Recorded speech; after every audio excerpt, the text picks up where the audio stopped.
Numbers, matchups, and momentum, we've got everything you need. Hello and welcome to Cricket Predictor powered by 1xBat. I am Anant Kaur, and as always, we are ready to bring you the latest and most exciting updates from the world of cricket. The league stage of IPL 2025 has officially come to an end, and what a thrilling finish it was. Today, first let's talk about the match number 70 that shook everything up. Virat Kohli back in form, a blistering partnership between Jitesh Sharma and Mayank Agarwal, and then RCB's electrifying run chase. Yes, Royal Challengers Bangalore defeated Lucknow Super Giants by 6 wickets, sealing a direct spot in Qualifier 1. Now mark your calendars. May 29 in Mullapur, it's going to be Punjab Kings versus Royal Challengers Bangalore. A blockbuster clash no cricket fan would want to miss. Now first let's rewind to the action in Lucknow where the final league game unfolded at the Ekana Stadium on Tuesday.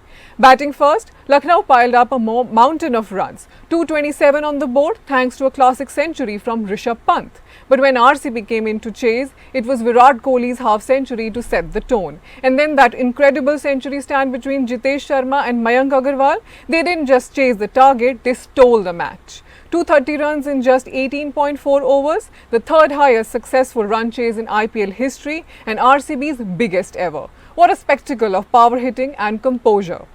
Now, let's take a look at the points table. Punjab Kings are with 9 wins from 14 games, they top the table. RCB, 9 wins too, but a slightly slower net run rate, they finish second. Gujarat Titans in at number 3 with 18 points and Mumbai Indians 4th place with 16 points. And now, here's your IPL 2025 playoff schedule. Listen closely. Qualifier 1 will be played between Punjab Kings and Royal Challengers Bangalore on May 29 in Mullapur, and the Eliminator will be played between Gujarat Titans and Mumbai Indians on May 30th. And the Qualifier 2, loser of Qualifier 1 versus winner of the Eliminator 2. And the final, that will be winner of Qualifier 1 versus winner of Qualifier 2. The stage is set, the intensity is rising because now every game is a new battle and every moment could make history. Now to talk about this game and all the insights and predictions, let's welcome our guest. We have former India cricketer and selector Sarandeep Singh and former international umpire Anil Chaudhary. Thank you so much, gentlemen, for joining in. It's always a pleasure having you on the show. Thank you so much. How are you doing, Anil, today? All good, all good. I'm in Mumbai and enjoying my holiday today. So no work, rest. Oh, we've kept you busy with some predictions here and insights. And Sarandeep, how are you doing today? Hi Anand. Yeah, I'm doing really good, and especially when I'm with my big brother Anil G. So always there is the positive vibes will be coming, and hopefully we have fun on the show also. Yes, definitely. And now let's start with yesterday's match first. Sarandeep, Jitesh Sharma's 85 and Virat Kohli's 54 were crucial innings. But wasn't Mayank Agarwal's 41 of 23 balls crucial for the team's win? Is it a good sign for RCB that Mayank and Jitesh are coming into form just before the playoffs?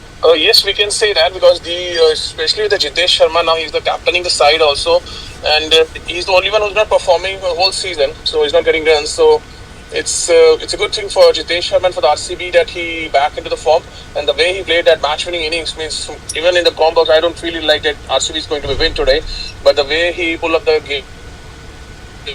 game so beautifully, and the way Mayank Agarwal he showed his experience in his batting lineup because he's there into the system for so many years. So this is the right time for him to pick up the pace, and he did it. And RCB win a fabulous game last night.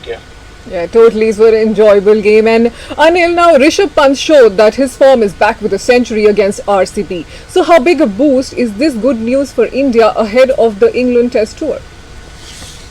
We all were talking about this, that why Rishabh is not in his form which he is known for. But I think at the right time he has peaked, and the whole India is happy. People, those who are 5 hours behind us are not happy because they have to face him now in England. And the way he was playing, except one shot initially which he plays to Bhuvneshwar Kumar, it was like scoop kind of shot. I think he was normal, and he played all his normal shots like above the cover, and his one-handed shots also, which is signature shot. So then he did his gymnastic also after completing 100. So good news that Rishabh is back, and he is our vice captain, and it is a big bonus for India because is coming, and it's a long series of 5 matches. And England is a place where you need senior players, and already we are playing without Virat and Rohit, which is a big challenge for all these players, including KL Rahul, Rishabh Pant, and Gill also. So good news that Rishabh is back, and we all are happy. Although result has gone against them in IPL, but good news for India that Rishabh is in normal form, and he can be very dangerous, especially in test matches against England. Yeah, surely. We are all relieved to see his wonderful form yesterday. And now Sarandeep Sai Sudarshan led Gujarat Titans with 679 runs, closely followed by Shubman Gill's 649. So how crucial were these two in GT's batting success this season when you see their performance throughout?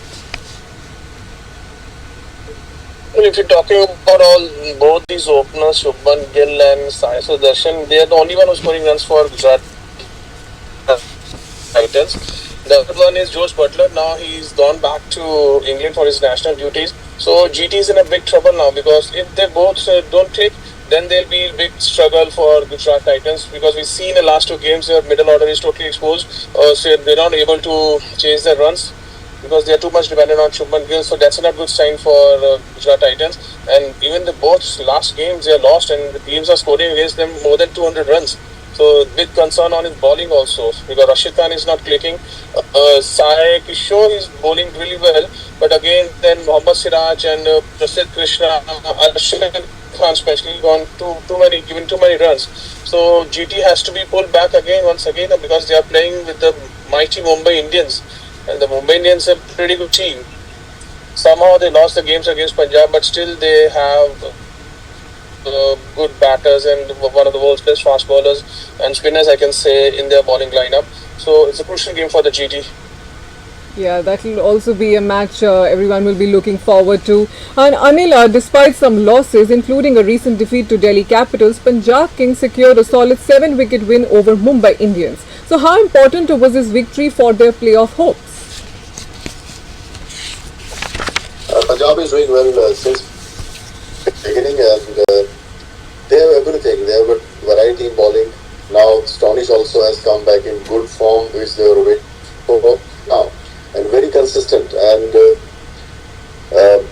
maybe he has to prove that he has not been selected for test match team, so he will be more eager to score runs.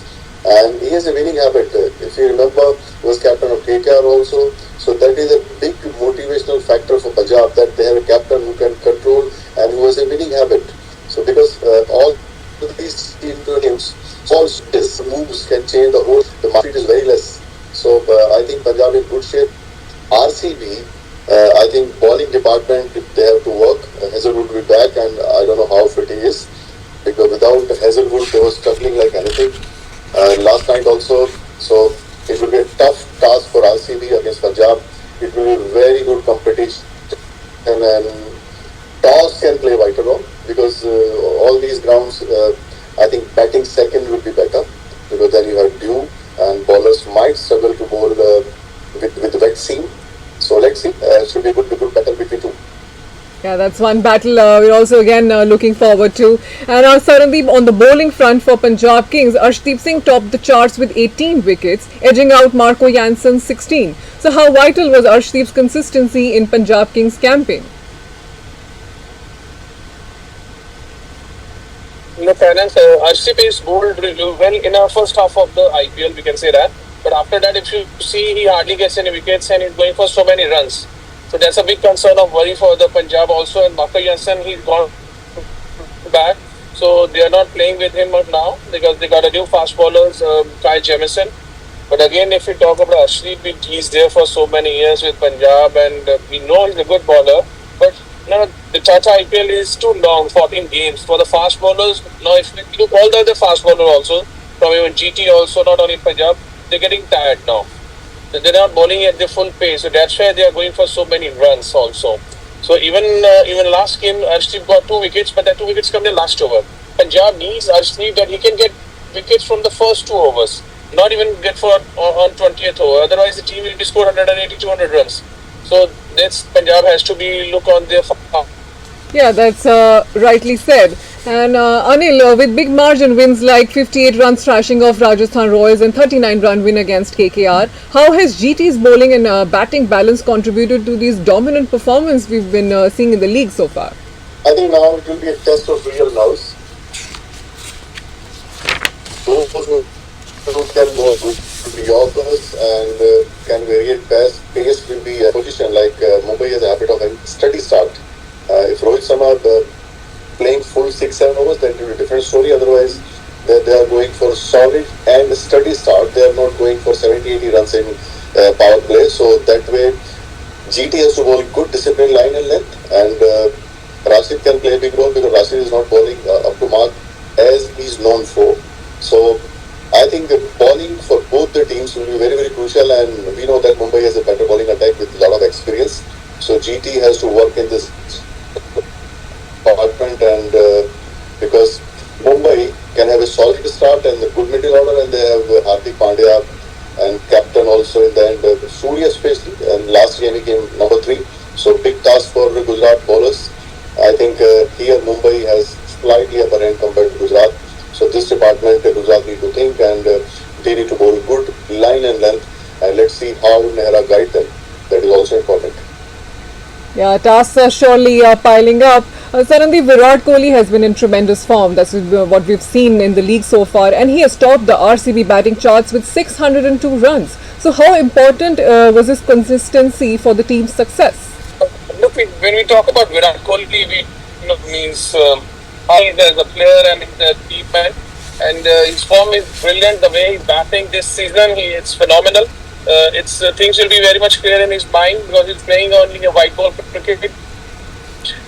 So for the RCU, even in the last game also, Virat take too much pressure on him because we see the other batters are not scoring that much. Last game we saw Jitesh Sharma come into the game. He played well. Mayank Agarwal played a good run, but still RCB more dependent on Virat Kohli. Means if he scored runs, if he give him a good start, then things will be easier for the middle orders. And not only Virat, also even when you talk about the Rajat Patidar, when he's not scoring runs, he has to be chip in. I mean, that's fine, he's injured, he's not captaining the side, but the way he getting out, it's not the way he has to be get out.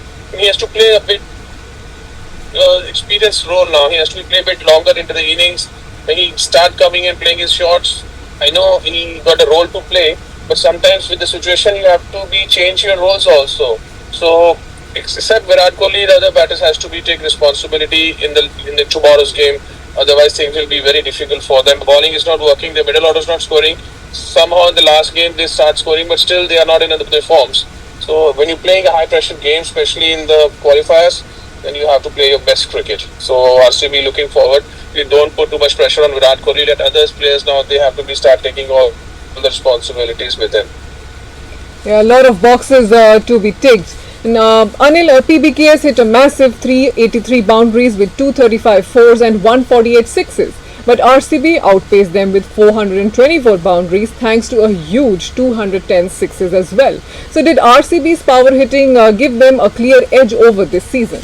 It's breaking. Can you repeat what you said? It's breaking. We're talking about initial run rate is higher of RCB compared. No. Anil, PBKS hit a massive 383 boundaries with 235 fours. Yeah, it's Punjab Kings. Hit a massive 383 boundaries with 235 fours and 148 sixes, but RCB outpaced them with 424 boundaries thanks to a huge 200 sixes as well. So did RCB's power hitting give them a clear edge over this season? I think the reason is Delbert and Shettle, and not only Salt also initial overs. So maybe that's why they have moved boundaries in shape of 4 and 6s. But again, if Virat Kohli plays in the middle, so their running between the wicket will also be better than Punjab. So that is an area where Punjab has to think, because batting wise, the way they batted yesterday, Jitesh also in form, Mayank also surprised everyone with his experience. And remember, it's a pressure game. Here the real color of players will come. And playing league games and knockout is totally different. You will get that experienced player will have slightly edge compared to the new players, because talent is different, but handling that pressure will not be easy. So that way I think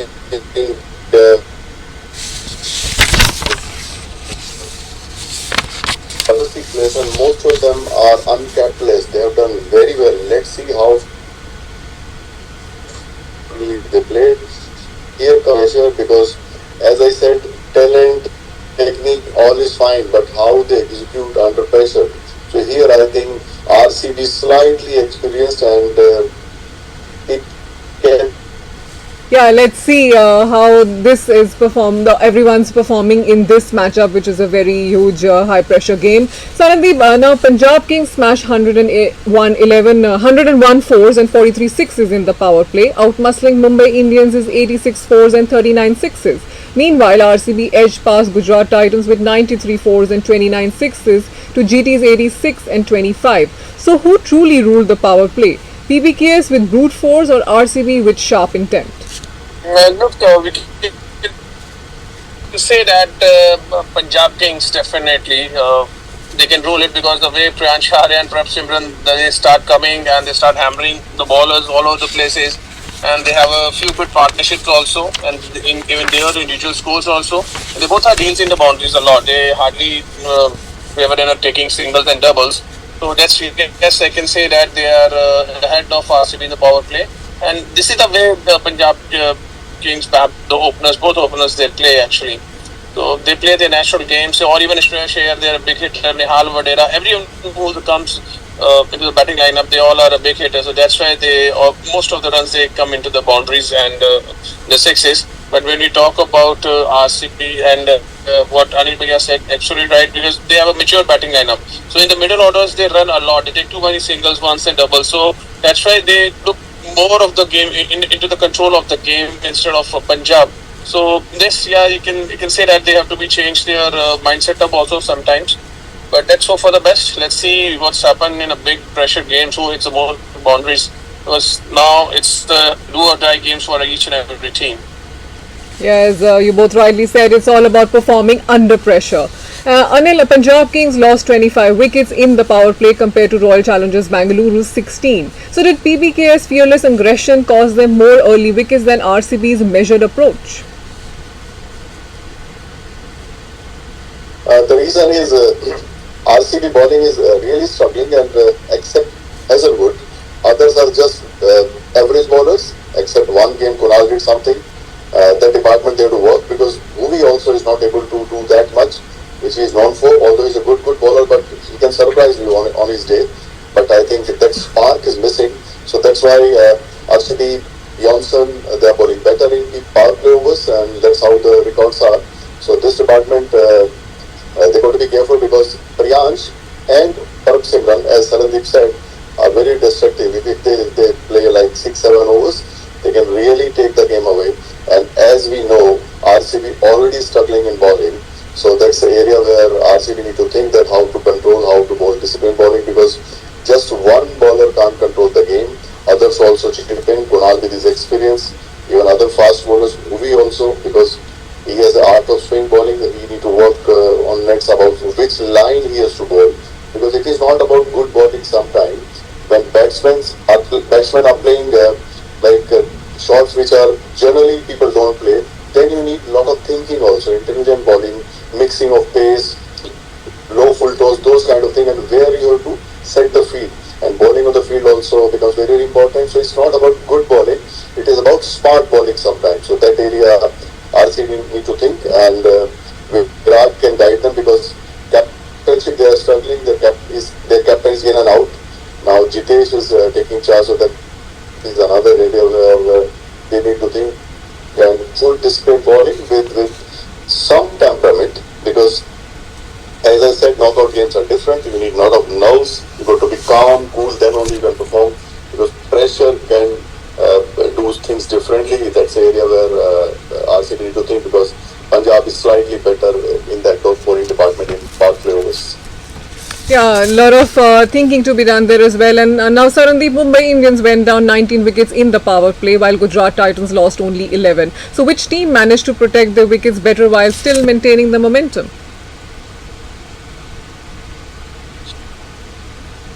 Kanad, if we talk about Mumbai Indians openers, I mean, Rickerton is the one who's taking up the charge really well and scoring 18 runs. But if we talk about Rohit Sharma in the power play, means he's struggling again. Yeah, he's not scoring the way he used to be scored. Yeah, he got only 150 in this tournament.